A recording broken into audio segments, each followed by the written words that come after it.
Hi! In front of me is ZTE Axon 30, and today I would like to show you how you can manage vibration settings on this device.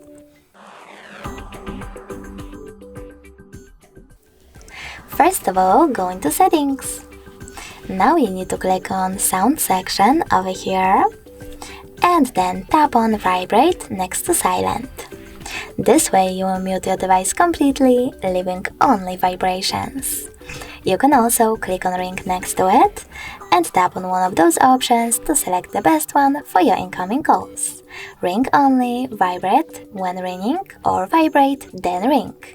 I will go with vibrate when ringing. Then scroll down and click on Then scroll down and click on Switch to Silent Vibrate. You can set up vibrations by tapping on Vibrate over here. After that, scroll down and tap on those two switchers next to Charging Sounds and Vibrations and Touch Vibrations to switch them off or on. Thanks so much for watching. If you enjoyed this video, don't forget to leave a like, comment and subscribe. Bye!